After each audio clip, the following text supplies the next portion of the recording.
अस्सलाम वालेकुम दोस्तों, मोहम्मद फैसल नई वीडियो के साथ अपने चैनल हरकत में है बरकत में आपकी खिदमत में हाजिर। मेरे साथ मोहम्मद ताहिर खान।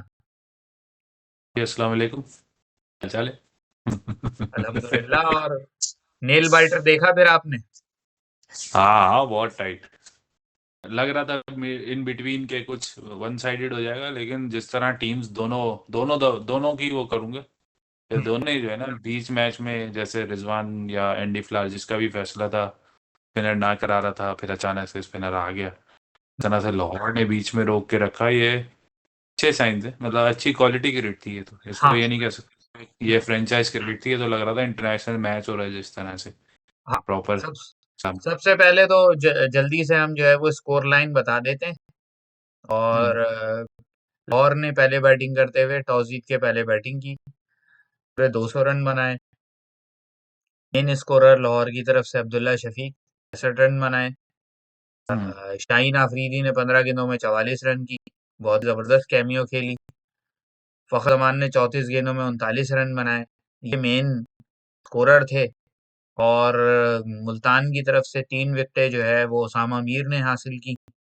और उसके अलावा जो है वो बाकी बॉलर्स ने विकेट्स आपस में शेयर की।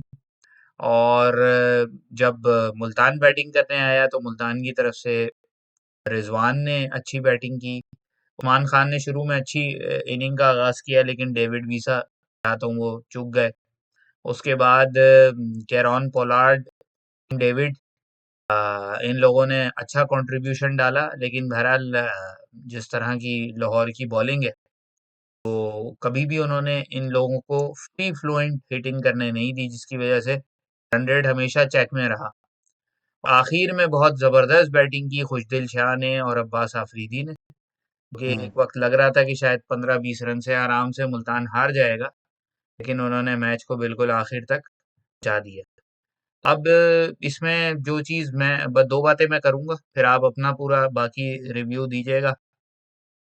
पहली इनिंग में जब मुल्तान बैटिंग कर लाहौर बैटिंग कर रहा था, तो एक टर्निंग पॉइंट आया कि जिस टाइम उन्होंने ओसामा मीर को 12वें ओवर के बाद गेंद दी, और फिर तीन हम्म। विकेटें ओसामा मीर ने बहुत जल्दी आउट कर ली। तो ये एक टर्निंग पॉइंट था। दूसरा, 200 रन आखिरी 5 ओवर में 85 रन बनाए लाहौर कलंदर्स ने। वो 200 रन तक जो टारगेट पहुंचा, उसमें मेन रोल था शाहीन आफरीदी का खुद। यहाँ पर हम उनकी तारीफ करेंगे, जिस मामले में तारीफ बनती है उसमें तारीफ करेंगे, कि लीड फ्रॉम द फ्रंट, और आके उन्होंने चार्ज लिया और जिस मकसद के लिए आए वो काम पूरा किया। और जो मुल्तान को यहाँ इस फेज में जो प्रॉब्लम आई, कि जो उनका मेन बॉलर था जो पूरे टूर्नामेंट में बहुत ही इकोनॉमिकल था, एहसानुल्लाह, उसको न्यूट्रलाइज कर दिया शाहीन आफरीदी ने एक ओवर पीट के। तो यहाँ पर मुल्तान को फर्क आया, जो 175 180 तक वो एंटिसिपेट कर रहे थे कि रोक लेंगे, तो वो स्कोर चला गया 200 तक। फिर इसी तरह जब मुल्तान बैटिंग कर रहा था, तो जो डिफरेंस आया वो आया है डेविड वीजा की बॉलिंग से। डेविड वीसा ने 3 ओवर 4 में से बहुत अच्छे कराए, और शहीन आफरीदी ने आखिर में 2 ओवर्स बहुत अच्छे कराए, जिसमें उन्होंने विकेट्स भी ली। कुछ लग भी रहा था कि आज शाहीन आफरीदी का दिन है। बैटिंग में उन्होंने रन किए, फिर बॉलिंग में उन्होंने विकेट्स ली। जमान खान एज ऑलवेज बहुत ही डिपेंडेबल किस्म के बॉलर साबित हुए।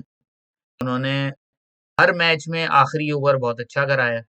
आखिरी बॉल पे 4 रन की जरूरत थी, और 2 रन बना पाए। 1 रन से जो है वो मुल्तान सुल्तान को शिकस्त हुई। तो दोनों टीमों को हम जो है वो कॉन्ग्रेचुलेट करेंगे। दोनों टीमों ने बहुत जबरदस्त, यानी जो फाइनल का हक होता है, दोनों टीमों ने अदा किया। हार जीत खेल का हिस्सा है। जो उस वक्त नर्व्स पे काबू पा गया वो जीत गया, और लाहौर इस बुनियाद पे जीता। लाहौर को बहुत बहुत मुबारक हो।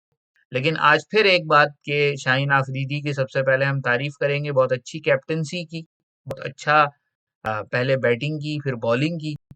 लेकिन वो बात अगर स्क्रूटनी होनी चाहिए, इसके ऊपर काम होना चाहिए, वो ये है कि शाहीन आफरीदी जिस तरह अपना पेशेंस लूज करते हैं, जिस तरह ग्राउंड में मिसबिहेव मुसलसल कर रहे हैं, तो दैट इज अनएक्सेप्टेबल। क्योंकि ये जब आप किसी इंटरनेशनल मैच में ये आप करेंगे, और सामने वाली टीम को जब नजर आ गया जी, ये बंदा 2-3 बाउंड्रियां खाने के बाद इम्पेशेंट हो जाता है। रिजवान से बदतमीजी करनी शुरू कर दी, उस्मान खान ने 2 चौके मार दिए तो उससे बदतमीजी करनी शुरू कर दी, रन आउट के लिए हाथ जोर से विकेट पे मार दिया। उस टाइम तो मुझे इतना गुस्सा आया कि अल्लाह करे ये हाथ इसने विकेट पे मारा है, इंजर्ड हो जाए ताकि इसको सजा मिले अपनी रऊनत की जो इस वक्त ये दिखा रहा है ग्राउंड के अंदर। ठीक है, आप बहुत बड़े प्लेयर हैं, आप हैं इस वक्त, आप कुछ हैं अपनी जगह, लेकिन इसका मतलब ये नहीं है कि जी आप बाकी कुछ नहीं है। बाकी लोग भी देखो खेलने आए, प्रॉपर शॉट्स खेल रहे हैं, वो कोई तुक्के नहीं मार रहे। तो आप उनको एक्नॉलेज करें, ना कि आप बदतमीजी करना शुरू हो जाए। ये चीज आज भी नोटिसेबल थी और इस चीज के ऊपर जो है वो यकीनन काम होना चाहिए। मैच रेफरी भी अगर देख रहे हो तो बाकायदा उनको इस चीज के ऊपर वो करना चाहिए। कोई हीट ऑफ द मोमेंट कुछ नहीं है, ये सिर्फ और सिर्फ जिसे कहना चाहिए एक आप शायद माइंडसेट बन गया है। क्योंकि 2-3 पीएसएल पहले इसी तरह की बदतमीजियां शाहिन आफरीदी ने सरफराज के साथ की थी। और उस टाइम चलो आप कह दो कि चलो कोई थोड़ा बहुत हीट ऑफ द मोमेंट हो गया होगा, ये होगा, लेकिन वो भी एक बाकायदा काफी लंबे अरसे ये मामला चला था। और अब हर मैच के अंदर ये होने का मतलब कि ये चीज इस बंदे की नेचर के अंदर शामिल है। एग्रेशन होना एक अलग चीज है, लेकिन बदतमीजियां करना जो है वो कहीं से भी एक्सेप्टेबल नहीं है। अब बस 1 मिनट मुझे आप और दें, मैं जरा इसको वाइंड अप करूं तो फिर आप अपना रिव्यू दीजिएगा, फिर वीडियो को हम वाइंड अप करेंगे। आज एक मैं इंटरव्यू का क्लिप देख रहा था सकलैन मुश्ताक का। तो सकलैन मुश्ताक ने बताया कि भाई एक दफा ऐसा हुआ कि सचिन तेंदुलकर को मैंने स्लेजिंग की ना, तेंदुलकर ने आगे से मुझे स्लेजिंग नहीं की, कि आके मुझे कहने लगा सकी तुम्हें ये करने की जरूरत नहीं है, तुम बहुत डिसेंट लड़के हो, तुम्हें सही तौर पर ये करने की जरूरत नहीं है, तुम बहुत फैमिली के हो, तुम्हारा बड़ा अच्छा बैकग्राउंड है, तुम्हें ये करने की जरूरत नहीं है, मैं तुमसे बिल्कुल ये एक्सपेक्ट नहीं कर रहा था। अच्छा जी, वो उन्होंने ये कर दी। उसके बाद सकलैन मुश्ताक कह रहे हैं कि भाई मैं तो, वो कहते हैं ना अच्छे घर का लड़का होता है तो इस तरह की कोई बात कह दे तो बंदा शर्म से डूब मरता है। कह रहा है मैं बड़ा चुप होके ना मैंने 3-4 ओवर कराए, और हर ओवर में वो एक बाउंड्री मार दे और सिंगल डबल करता रहे, 6-7 रन 6-7 रन हर ओवर में निकालता रहे। तो 4-5 ओवर के बाद मुझे ख्याल आया कि तू मेरे साथ खेल गया, बजाय इसके कि ये उल्टा मुझे स्लेजिंग करता है, ये तो मुझे सियाती गेम कर गया मेरे साथ और सेट हो गया और फिर मारना शुरू हो गया, कह रहा आउट ऑफ कंट्रोल हो गया। तो इंटरनेशनल मैचेस में अगर इस तरह की आप चीज करेंगे ना, तो जो इंटरनेशनल प्लेयर है वो भी वही काम, वही उसी जगह खेल रहा है जिस जगह आप खेल रहे हैं।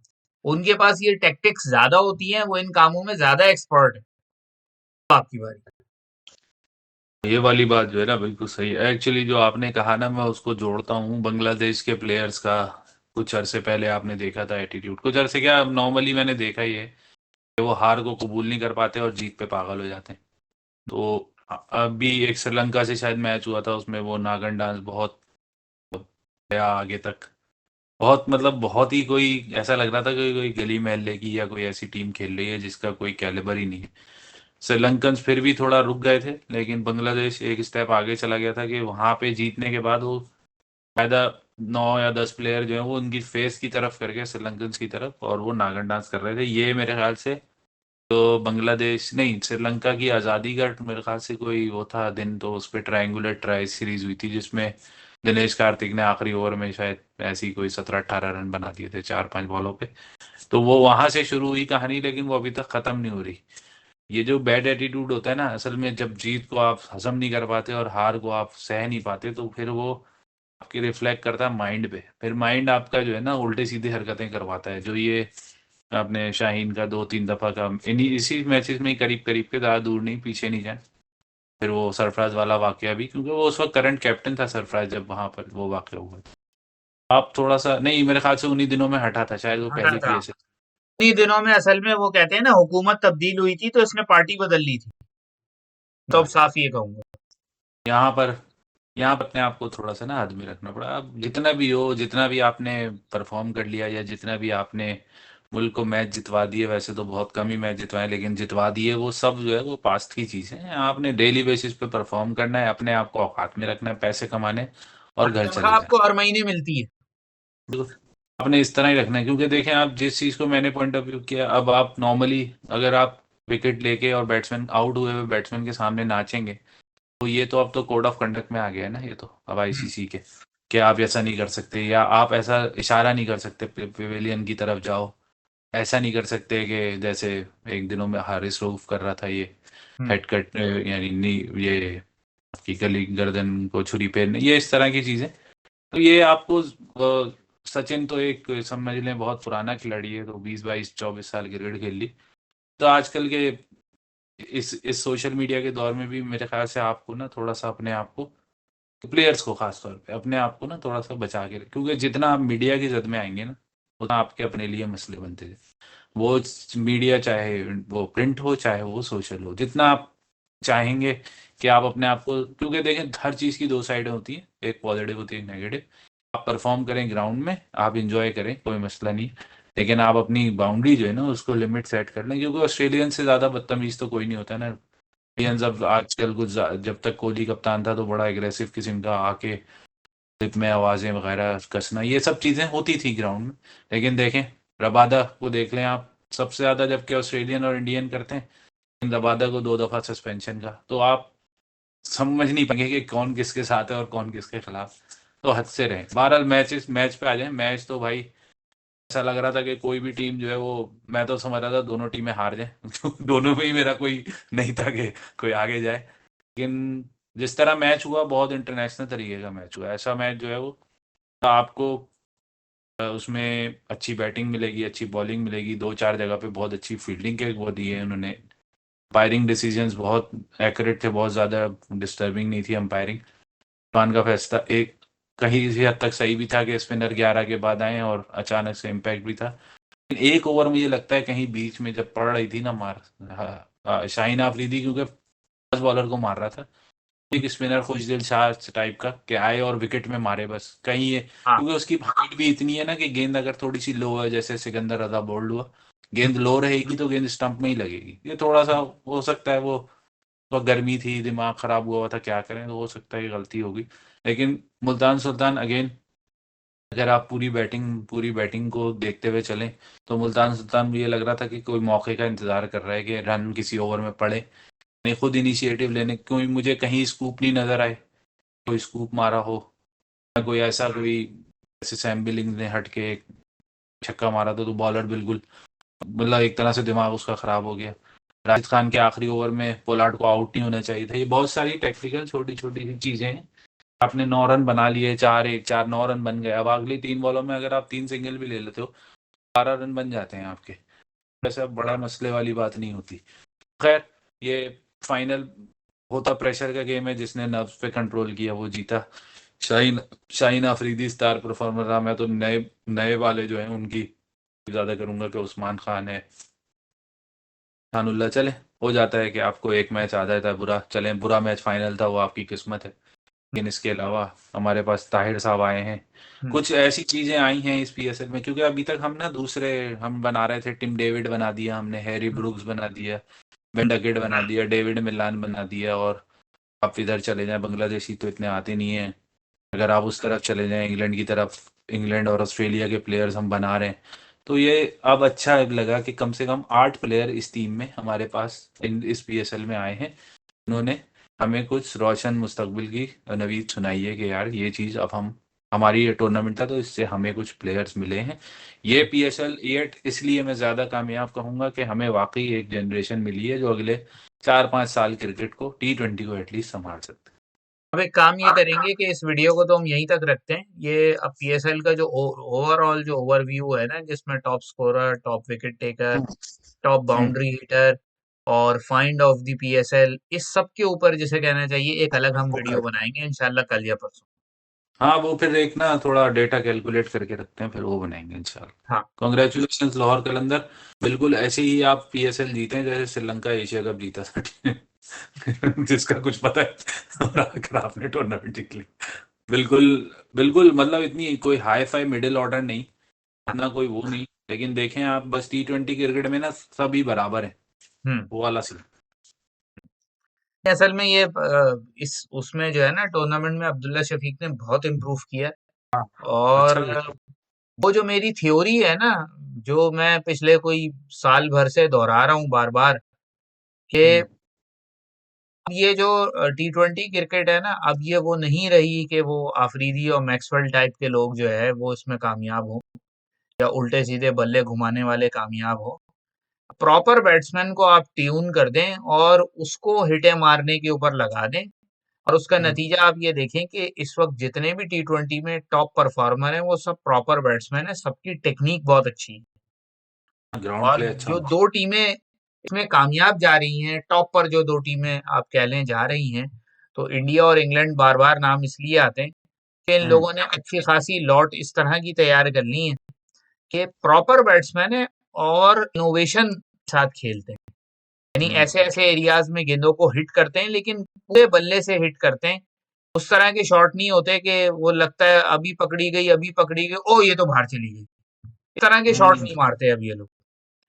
ये हाँ, बिल्कुल सही अब है। अच्छी बात है, अब्दुल्ला शफीक ने अपने आप को ट्यून किया है, बाबर इसके ऊपर काम कर रहा है, बाबर भी अच्छा ट्यून हो रहा है इस मामले में। बाकी ये जो नए लड़के साइम अयूब और हसीबुल्लाह ये लोग आ रहे हैं, तो इन पे इंशाल्लाह अलग वीडियो बनाएंगे। अच्छा, चलें चलिए यहीं अंदर। तक रखते हैं, एक बार फिर लाहौर कलंदर्स को बहुत बहुत मुबारक हो। और जी, रिजवान की एक्सेलेंट। यहाँ चलते चलते हम एक तारीफ कर दें, रिजवान ने जिस तरह अपने यंग बॉलर्स को यूज किया है, दैट इज हम्म, कमेंडेबल। सबसे इनएक्सपीरियंस बॉलिंग अटैक था रिजवान के पास। और आज जिस तरह एहसानुल्लाह को मार पड़ी है, शाहीन आफरीदी ने जिस तरह उसको धो दिया, बात कर दिया, उसके एक ओवर में 24-25 रन मार दिए, लेकिन उसके बावजूद रिजवान ने जाके उसको समझाया, गले लगाया, थपथपी दी कि भाई कोई बात नहीं, पूरे टूर्नामेंट तूने बहुत अच्छी बॉलिंग की है, कोई ना कोई हाँ, बैड डे होता है, कोई बात मसला नहीं। नहीं होता। तो मसला ये चीज जिसे लेकिन कहना चाहिए ना, ये यंगस्टर का हौसला बढ़ाती है। और इससे हम्म, पता चलता है कि कैप्टन कितना काम कूल है, और वो अपने प्लेयर्स को डेवलप करने के ऊपर और उस पर कितना जो है वो कीन है, न कि वो एक ओवर की परफॉर्मेंस के ऊपर उसकी पिछली सारी परफॉर्मेंसेस जो उसने 22 विकेटें ली हुई हैं उनको भूल जाए। आपको बहुत मेजर, क्योंकि मैं इसमें ज़रूरी ऐड करना चाहूँगा, क्वेटा ग्लैडिएटर के पास भी अब क्योंकि मुझे अब बुरा इसलिए लग रहा है कि आपने आपने कराची किंग्स ने उसामा मीर जाने दिया। अनवर अली पिछले मैच में बहुत अच्छी परफॉर्मेंस थी। तो जैसे मुल्तान सुल्तान अपने प्लेयर्स को रिटेन कर रहा है ना, ये अगर पॉलिसी रिटेन वाली अगर सही कर लेना कोयटा, क्योंकि अब मैंने उस वक्त मैचेस के दरमियान में भी कहा था कि रॉय और गप्टिल फिगर नहीं है अब इंटरनेशनल क्रिकेट में, इंग्लैंड का और न्यूजीलैंड का। तो आपको अब आपको उस मेथड पे चलना पड़ेगा कि अभी करंट क्या चल रहा है, करंट पे रहना पड़ेगा। जो पास परफॉर्मेंसेज हैं वो अब खत्म हो गई, अब आपने आगे ही दे। अगर आपको नहीं लग रहा है, मुझे लगता है पोलार्ड और वीजा भी एक एक जगह खा रहे हैं हमारे ऑलराउंडर्स की, जो हमारे यंग ऑलराउंडर्स हैं। हमें पाकिस्तानी टीम में आगे देखना है, उनको बीच में लाना चाहिए इस टीम में। ये चीजें हमें, चले उस वीडियो में कर लेंगे जिस वीडियो में हम्म। हमारे चलें पास यहीं तक ऑप्शन। रखते हैं, फिर इंशाल्लाह अगली वीडियो में हाजिर होंगे, तब तक के लिए इजाजत, अल्लाह हाफ़िज़।